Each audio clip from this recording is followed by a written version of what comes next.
Hello and welcome to My Two Cents, the show where I give you my 2 cents on various topics. Today's topic, the CW superhero universe and their latest seasons. Let's jump into it.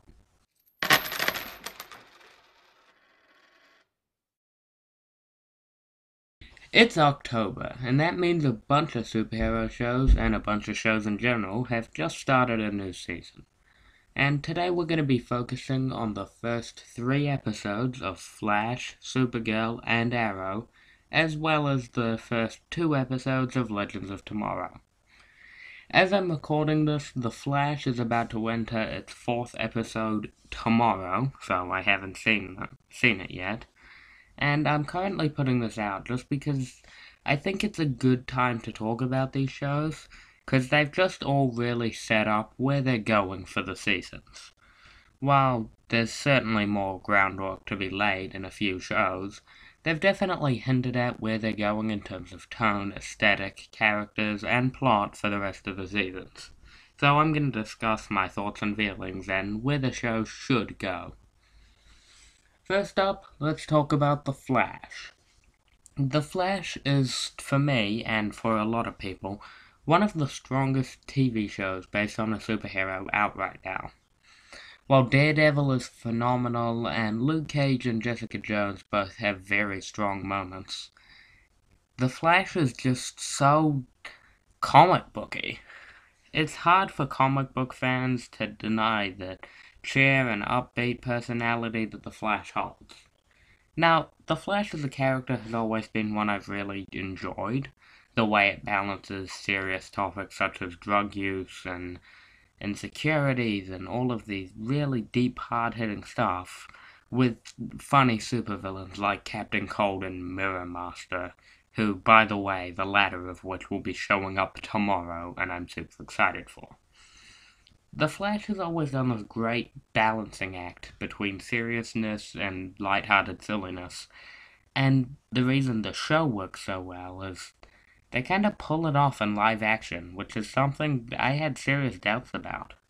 Sure, the Marvel Cinematic Universe took a huge step towards this by showing both interconnected universes and different tones and aesthetics in terms of light and darkness playing well together. The Flash it just nails it right in the head. And for that, the first 2 seasons of the show, very strong. If you haven't watched them yet, you should go check it out. But now for Season 3. The first episode, Season 3, Episode 1, Flashpoint. And it was good. It wasn't great, but it was definitely good. Some of the strongest moments, we got to see Kid Flash, which, for only being on the show for about half a season, it was amazing to see him fully suited up and in powers. How the show's progressed so far, he hasn't kept those powers for very long, but he's still around. Well, the character of Wally West is still around, and they've still hinted at the possibility of him becoming Kid Flash sometime soon in the main timeline. But Flashpoint occurred when Barry went back in time and saved his mother, much like the comics. But the world created by it is very different. Instead of Aquaman and Wonder Woman being at war, we've got 2 speedsters fighting it out in Central City. The main conflict of this world is essentially the main conflict of the main world as well. But nevertheless, Barry is going through an ordinary life, a life he's always wanted, a life he's already dreamed of, and I have to hand it to the writers of the show. While a lot of people have criticized the decision for Barry to go back in time, it kinda makes sense. He just watched his father, a man who his entire goal in life is to get the freedom. He wanted freedom for his father, and he finally achieved that. He finally got his father out of prison, and his father has finally decided to stay in Central City with him. This is what Barry has dreamed of. And then suddenly his father gets murdered right in front of him. That, if anything gives justification for Flash going back in time, it's that. That's like something he has been building towards and hoping for his entire life. the one goal that we've always seen through him throughout the first 2 seasons of the show just taken away in a flash. But anyway, after this, Flash goes back in time, he stops his mother from being murdered, changes the timeline, everything gets fucked. But he's progressing through his new life, he even gets a date with Iris, when suddenly his memories start fading, and his speed starts not working too well. He goes to his old friend Professor Zoom, who he's been keeping locked away in a cage, who tells him the Flashpoint universe he's created is resulting in some time mumbo-jumbo happening and his memory losing and a bunch of science stuff that doesn't make sense but still a lot of fun. So Flash goes back, he tries to fix it, nothing works out, so he just lets Zoom kill his mother. Not Zoom, lets Reverse Flash kill his mother. Professor Zoom, if they called him that. So Reverse Flash kills his mother. Things are apparently going back to the way I wanted, but then Reverse Flash is like, nah, G, some things are different. Some shit's fucked up. And then we hit the new status quo of the universe. What's happening in Season 3 of The Flash? Because of what happened in the very first episode, there are now new enemies to fight, a new main bad guy, new characters to interact with, new dynamics at play, and a bunch of other fun stuff going on. So that's the plot of the season. Barry went back in time, saved his mother, then decided that was a bad decision, and is now suffering for his decisions. This theme of him suffering for his mistakes, it's been done before, but they do it well. It's a strength of the show and a strength of Grant Gustin as an actor, how he portrays this. And yeah, I'm okay with what they're trying to do. So they haven't made any basic mistakes in the plot of the series, of where it's headed. However, Flashpoint only lasted one friggin' episode. Because this is something that's been hinted at through the series. If you searched Flashpoint The Flash, like just a year ago before they actually announced this, there were so many conspiracy theories and what people wanted, and a bunch of dumbasses like me saying what we wanted to see, and they just got it over and done with so quickly. And I was okay with them having it as like a more personal story with just how this has affected Barry and the team without, what I really would have loved to see if they got Stephen Amell and Supergirl and everybody to guest star, but yeah, no, they couldn't have done that. So I was okay with them doing a personal story. I had committed to that, but just one episode? Nah. Anyway, moving on. But this has resulted in a bunch of shit getting fucked up, and now we have the villain Dr. Alchemy, whose main goal is to give people who had powers in Flashpoint their powers again. So, you're seeing how Kid Flash might become a thing, because his powers might just get restored by Dr. Alchemy.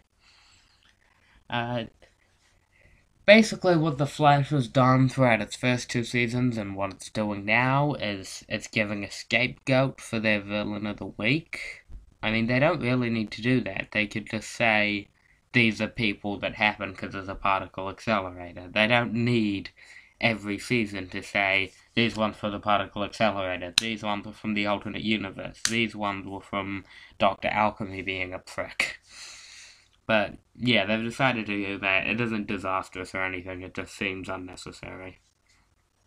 What else? Dr. Wells is back, the alternate universe one we saw in Season 2, and brought Jesse Quick back with him, and she has superpowers. When I heard they were going with Jesse Quick with superpowers right away in Season 3, I was excited.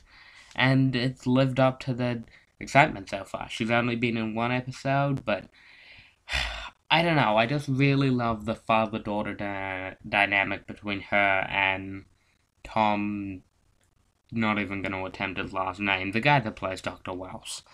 But yeah, their father-daughter dynamic, while it hasn't been built up much, just their scenes together, they just nail it. So, yeah. Father-daughter dynamic with the father-daughter superhero, daughter being a superhero, father being overprotective. It's a lot of fun, and I'm excited to see where they go with it. So, the Flashpoint could have lasted longer. They're making a few stupid over-explanation things. Jesse Quick, really excited. We got Mirror Master tomorrow, which I am ready for. Can't wait. But where I hope they take it with this season, I'm hoping for just more of Barry and Iris, especially, because they're a couple now. And yeah, this has been built up for a while. They haven't really had that one scene. Like, the original Spider-Man, there was a scene with just Spider-Man and Mary Jane Watson kissing with the upside-down kiss. And that was that one scene where you were like, this is a couple, they love each other, all of that was just the one scene. That's really what Barry and Iris need right now to just make me be 100% on board with their relationship, because as much as I hate to admit it, the choice to make them brother and sister, stepsister, grown up together was kinda weird. They've done a good job of moving away from that and making the relationship work, but they just need to just do a little bit more. Alright, so more Iris. Dr. Alchemy, they need to make him more. He's only been like lurking in the background making new villains. They've got Tom Felton's character, Draco Malfoy, and the obvious thing that everyone expects is the twist that he is Dr. Alchemy, dun dun dun. That's what everyone sees coming. I'm gonna be super disappointed if they do that. As much as I would love to see Tom Felton as an evil wizard fucking with the Flash, no. Make him, who was it? Abracadabra, who's the guy? The guy who's like, pretends to be a magician, but is from just the future and just has a bunch of future tech, and make him just the bumbling sidekick of frickin', Dr. Alchemy. That would be pretty great. Yeah. But Flashpoint, a lot of relationships are changed. Caitlin has powers now, so she's gonna become Killer Frost at some point. A lot of shit's got fucked up, and the show can go in a lot of different directions. Like, I'm having a hard time explaining it all, but yeah. So right now the Flash has started on rocky ground. A lot of good decisions, a lot of decisions, a lot of directions they can go. They just need to pick a few and do them well. And if the Flash is good at anything, it's focusing on one major plot point or relationship and knocking it out of the fucking park. If they can just pick their areas, they're good. If they try to do too much at once, then they're gonna have a bad time. Anyway, moving on. Arrow. A lot less going on there. They're going for the real Season 1-2 vibe, which isn't a bad decision, because Season 3 and Season 4 of The Flash, of Arrow, they needed a couple more hours in the writing rooms to nail those home. Felicity's still around for all of you people screaming at her to die. Honestly, I don't mind. I mean, they can do her well if they want to do her well. It's just a matter of the writers really buckling down and making smart decisions, and so far they have. They haven't overcomplicated her relationship with Oliver anymore. They're focusing a bit on what happened in the aftermath of the nukes she set off at the end of last season. So, yeah. But a major point in this season is both Oliver struggling with being mayor and being the Green Arrow, which smart decision. Green Arrow does become a diplomat in the comics, it's a core part of his character, and they can have a lot of fun with that. And as for the Green Arrow side, since Diggle, Thea, and, well, Black Canary didn't really leave Laurel, she just kind of passed on. Since all of them going, he's assembled a new team. Mr. Terrific from last season. The girl, I can't remember her name. A lot of the characters now are forgettable. So Curtis from last season. That girl who tried to be a rip-off Black Canary. A new guy called Mad Dog from the comics. And Ragman. They're really shitty at nicknames on The Flash. They need to on Arrow. They need to get Cisco on speed dial. But anyway, he's assembled this new team, and the first few episodes are just them really getting used to each other, and they're having fun with dynamics. They're having fun with themes of leadership and personal responsibility. And Arrow is too serious for its own good. It needs to tone it back a bit. Like, bringing killing back on the table, they've decided Green Arrow can kill again. I have mixed feelings about. For one, I always wanted Arrow to evolve into a superhero show, with, like, literally him being called Green Arrow, with him saving people instead of killing them. But they haven't shown their ability to do that well over on the Arrow side. I hate to be critical of the show, because I do really enjoy it, despite its numerous flaws. They haven't shown to be well. And that wasn't helped by all of the interference from DC Comics in seasons 3 and 4, with them having to kill off characters and change plot lines around and But yeah, killing's back on the table, new team is assembled. Where they really need to take it from now is more villains. Their villains have always been especially weak. They're trying to keep them grounded in reality, like mob bosses and shit like that, but do you really need to? Like, that doesn't really help you. It's just a different tool to use. Like, you can use them, like, I'm not saying completely just go the Flash strategy with crazy metahumans and stuff, but just don't restrict yourself. If you want to have Green Arrow fighting a guy who can shoot fire or something, that's okay. Like, so long as you get a competent action director, you can pull that off, and it can be a great spectacle. But yeah, Arrow has always had a bit of an identity crisis when it comes to ignoring superheroes and superpowers or embracing them.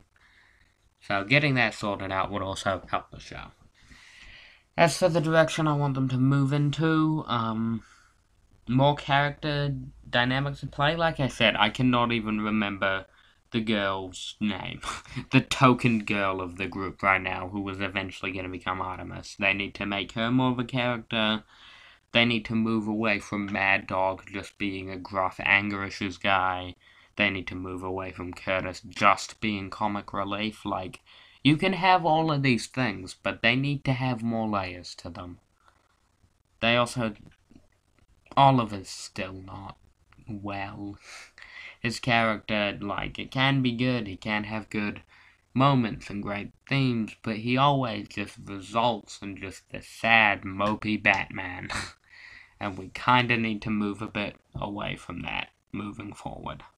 I know putting killing back on the table isn't the best way to move away from sad and mopey, but there you go. Felicity, keep her as is, honestly. As much as I hate, like, as much as people hate her, she's a character.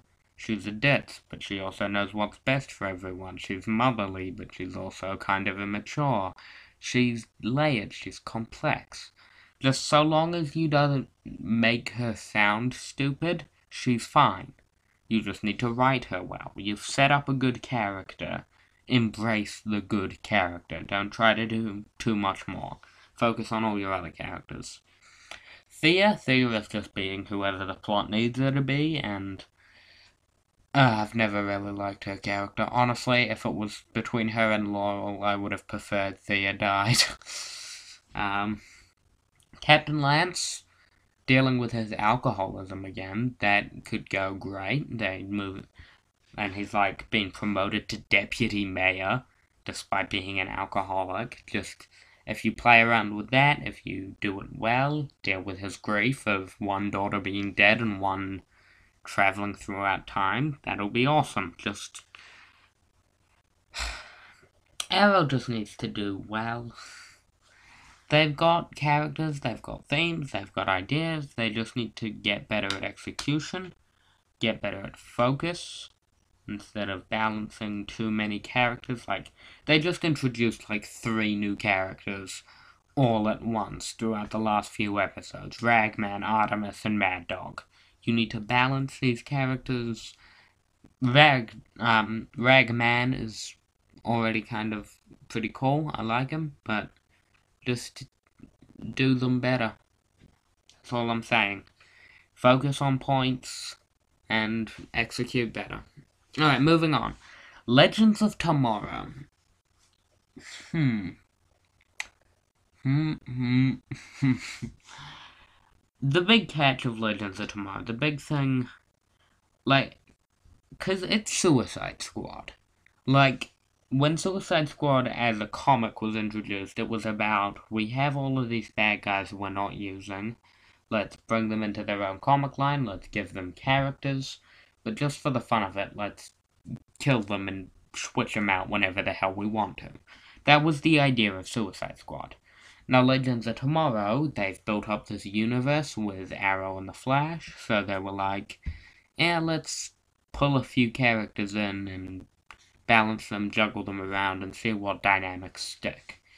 And, yeah, they've done well with that. I don't think anyone expected Heatwave to be one of the best characters, but he is. Sarah Lance, White Canary, great. They've done amazing with her. Ray Palmer, you're close. You're so close to what I want out of this character, but you keep screwing it up. But yeah, as for the new season, Rip Hunter is gone. He's lost throughout time. They've said that they're going to find him at some point, so hopefully that's sooner rather than later, because they really... I liked his character. I liked the whole, he was a leader and he was confident in his abilities, but his team was superheroes, and you can't control that. So they did a great job with Rip, and I hope to see him back soon. But as for the new additions, we've got Citizen Steel, and after episode 2, he nearly died because he's a hemophiliac. So if he gets hit, his blood doesn't clot, and he could die from not even serious injuries. Like, if he gets a bad enough cut, he just bleeds out. So episode 2 ended with him dying, pretty much. He was on his deathbed before Ray injected him with some delicious science, and it looks like in the next episode he gets superpowers from it. So, I'm cool with that. I would have liked to see him as a hemophiliac for a little bit longer to see how that gels with superheroes, but I understand why they didn't do that, because it's kind of hard to have intense battles when you got someone on your team who will die if he takes a punch. So yeah, and the other new character is Vixen's great-grandmama, and they've already experimented with her being like this. She's a black woman from like the 1940s, so she's seen some shit, and her interacting with the straight up good guy Ray Palmer, like all American but without all the sexism, racism, that was fun. So long as they don't try to make them fuck. That was one of the biggest weaknesses of Legends of Tomorrow Season 1. Everybody knows it. Everybody saw it. I think even the writers noticed it towards the end, since they just cut Hawkgirl and Hawkman from the show. But just forcing relationships, they need to stop. Like, you can have having fun with that dynamic, yeah, was good, and that dynamic could go further, but do not make it any sort of dating, girlfriend-boyfriend, make them married straight away like Season 1. Just have fun with it as a friendship from now, and wait to see if it develops into something more naturally. That's the best advice you can give to any writer when it comes to relationships. I know you want to force shipping straight away with your own characters, but it's really about how actors portray the character in the moment. Like, you can write a relationship to Oh Holy Hell, but if the actors aren't feeling it, it just doesn't work. So Vixen and Ray, don't make them happen. But as for Vixen by herself, haven't seen too much of her. She was only a bit player well, not a bit player, she was quite main in episode 2, but they had fun with her powers. They didn't show too much of it, but, like, there was this really great moment where she, like, jumped across a bar, and there was, like, a cat-lion sound effect as she pounced on a guy. And it's that kind of, like, playful little quick comic-y moment that the show was really good for. But the first 2 episodes, they were alright. They had major flaws, they had major strengths, but they were just kind of okay. As for where it's leading to, Justice Society of America, that was one thing they did very well. They didn't show too much of the individual characters, but just showing them as a team that works like a good team, unlike the Legends, which they're officially being called. That was fun seeing, like, them balancing between the Legends and the Society. And they've promoted Sarah to captain, officially, which she's doing very well in. They had, like, some fun with Martin thinking he should be captain and him fucking it up. Yeah. They also, a great moment I really want to mention, they had, Martin Munstein, singing a song from Sound of Music in front of a room full of Nazis. And when I first saw that scene, I completely forgot about Victor Garber's musical background. Like, I completely erased from my memory, and I was like, oh, God, this is just gonna be one of those super awkward moments that ends with them just punching everybody out. And then he just bursts out this great, like, song, and all of the Nazis are applauding to the song that's basically telling them that they're awful. And that was a highlight for me. I didn't expect that to be a highlight in an episode that featured the Justice Society of America, but it really was. And then they punch everybody out because Ray refused to Heil Hitler at the end, which was pretty great. As I said, Ray, they just need to make him a good all-American guy. They have the other characters to contrast him with. They've hinted at that, they've shown that in scenes. As long as they execute that well, it'll be great. Heatwave, he's always just being his usual asshole self, and it's wonderful. Jackson Stein, they still have that perfect dynamic. Like, Ronnie and Stein, they had some fun moments, but Jax and Martin, they're just great. I love them together. I was upset when Ronnie died, and it was like, yeah, they're going into Legends with a different guy, but I'm so glad they did. Sorry, Ronnie, but I would like to see him come back, like, in some respect. But as for right now, still went good. The Legends, moving forward, they're having a lot more fun to where they travel to. They're having a lot more fun with tongue-in-cheek references. And just par for the course for them. It's the same as the Arrow, where they just have to execute things better. But, like, the Justice Society could have been done slightly better. Things with Ray and Vixen could have been done slightly better. Everything just needs a little bit more, and it'll be one of the best shows.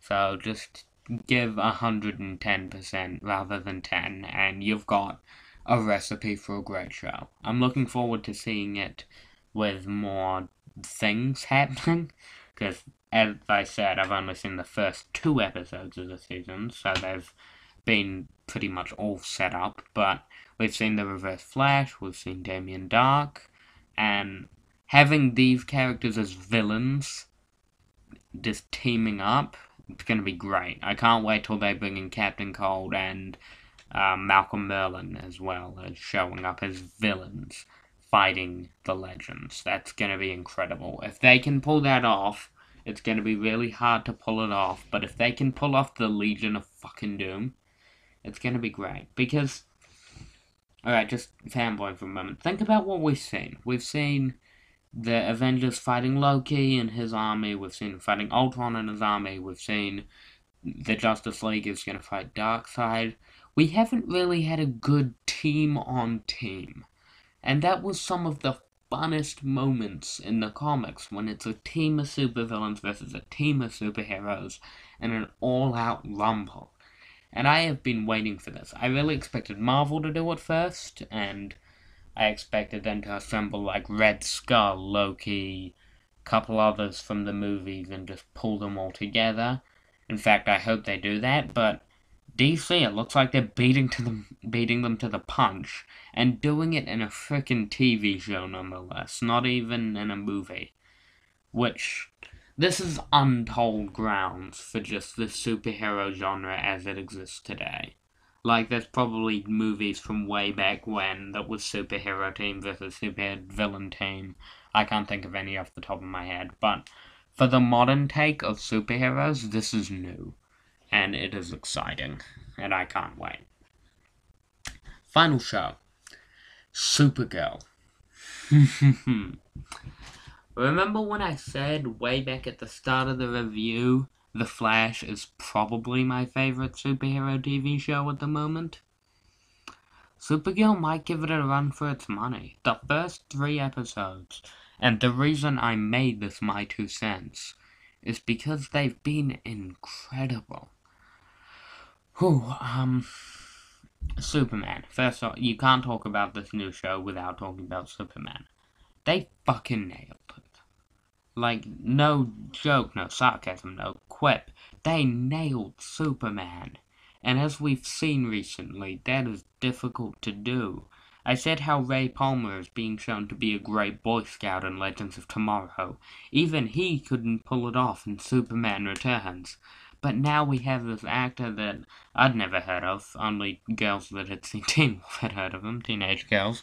But now we've got him playing this amazing, iconic character, and maybe doing it the best since Kristen Reeve's portrayal way back in forever ago. Like, for the longest time, that has been Superman, and now we've got someone who I honestly think could give him a run for his money. Not just because the old Kristen Reeve superhero movies are very, very dated and didn't really have too much good Superman action, but this new Superman, he's charming, he's charismatic, he's all-American, but he can also fight when he needs to. He's the Superman, and if they let this opportunity go to waste, if they're not greenlighting a spin-off right fucking now, they might have made their biggest mistake since not picking up Supergirl for a pilot in the first place. And that's something the people at the CW have admitting to regretting. Damn, so Superman, amazing. Interactions with Kara, amazing. Everything about him's amazing. But let's talk about actual Supergirl for a second. Other than Superman, they've also done a lot of great stuff on the show. They've made Win, instead of just some lowly IT guy at Catco, making him a member of the DEO, which is a very good progression for his character, and something that was hinted at Season 1, but I doubt they were going to do, and the CW just said fuck it. They're hinting at Alex Danvers becoming a lesbian. Like, they said way a couple months ago that I kind of forgot about, that there was going to be a character in either The Flash or Supergirl coming out of the closet. And I really think it's going to be her. They've set her up a love interest that looks like every scene that they're in, they're kind of, like, it's only been an episode with this new character, but it's the detective, by the way. But they just have this chemistry, and it's a chemistry that both seems kind of natural and seems like they've written it that way.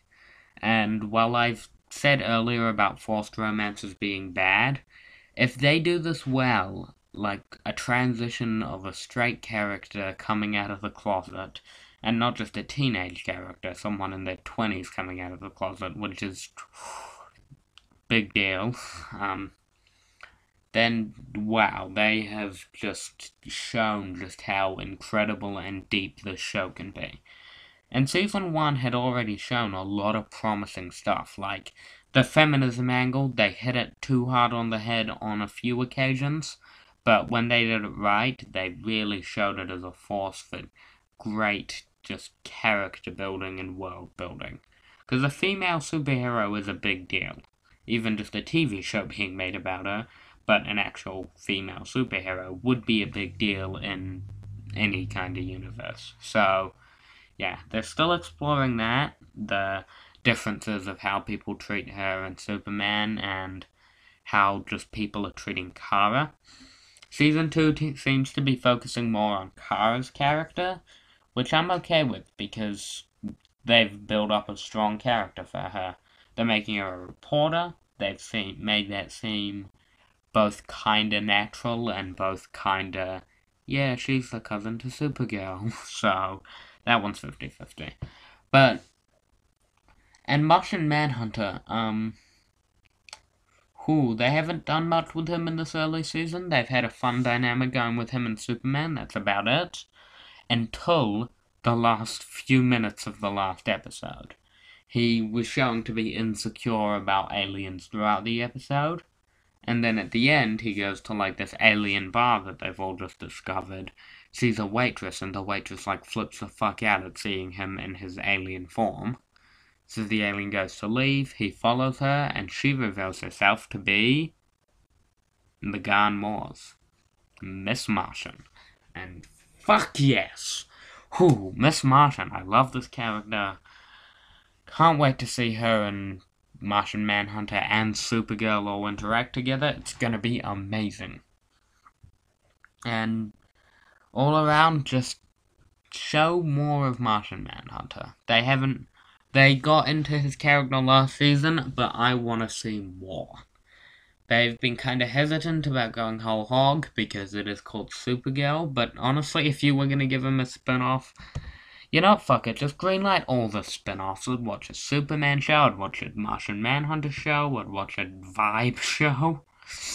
But yeah, so the first 3 episodes of Supergirl, they've been very strong. Not just in what they're doing, but also the ideas at play.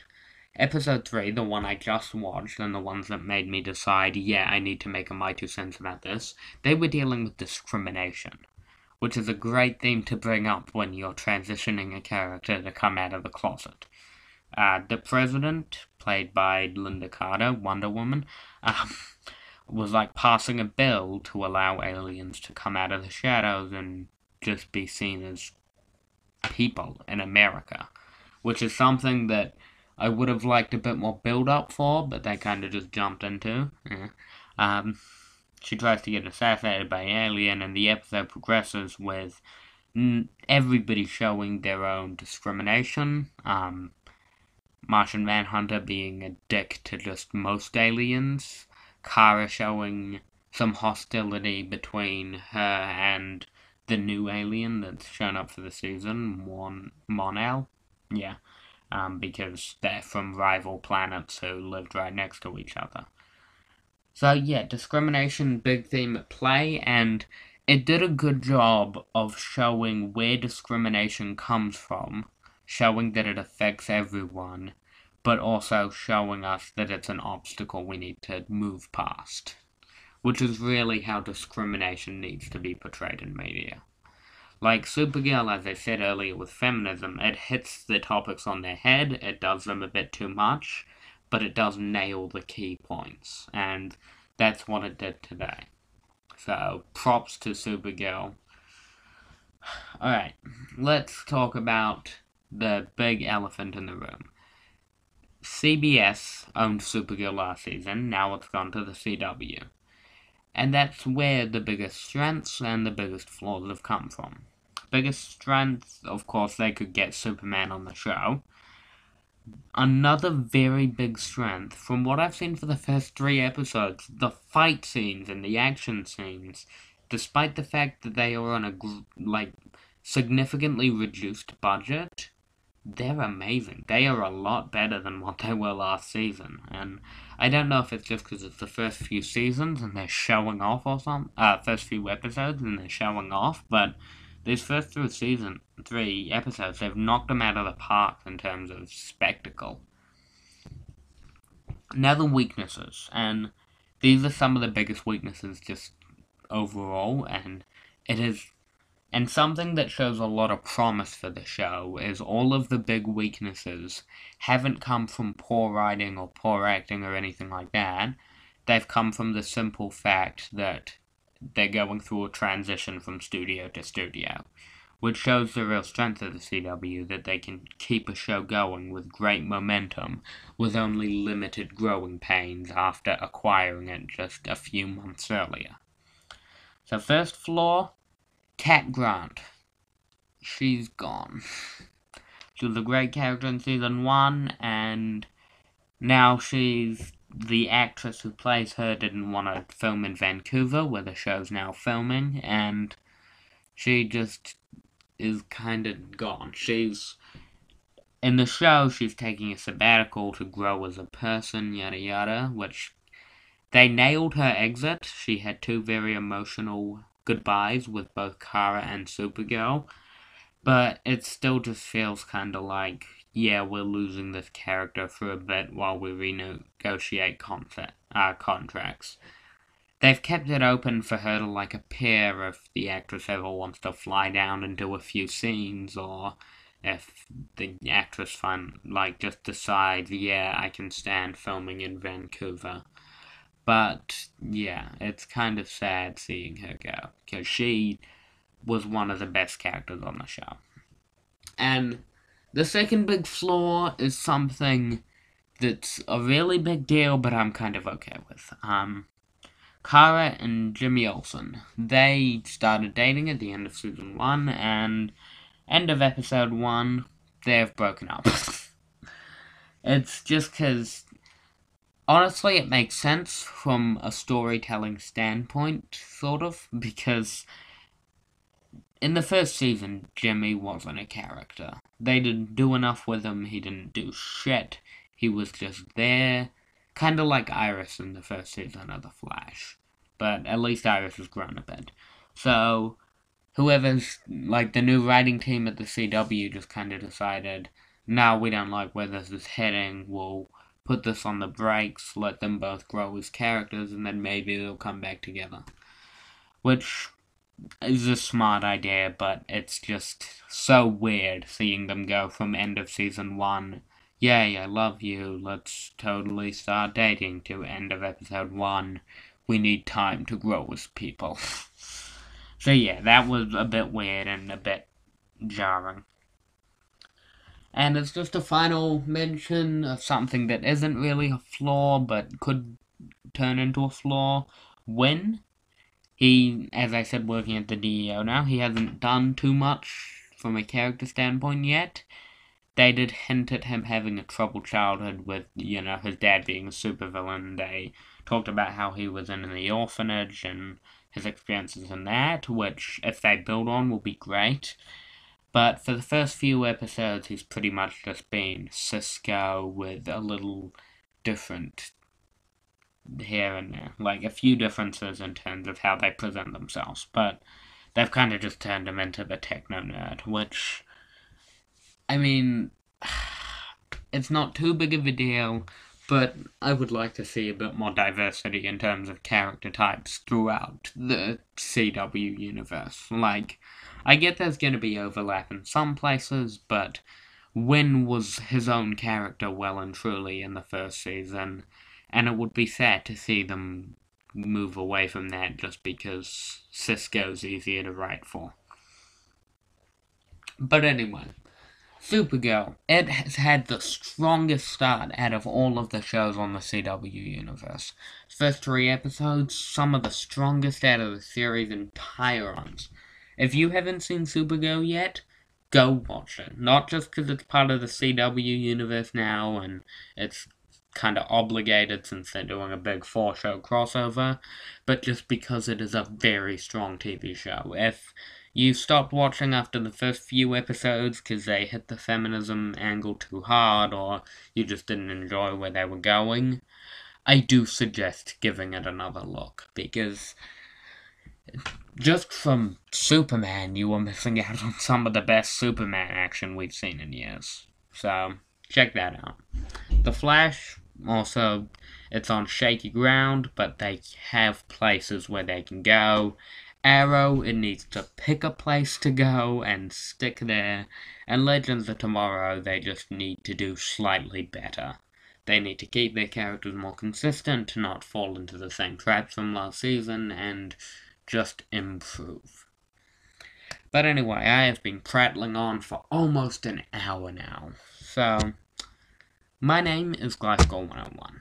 Tell me your opinions in the comments below, but as for right now, that is my 2 cents on the CW universe.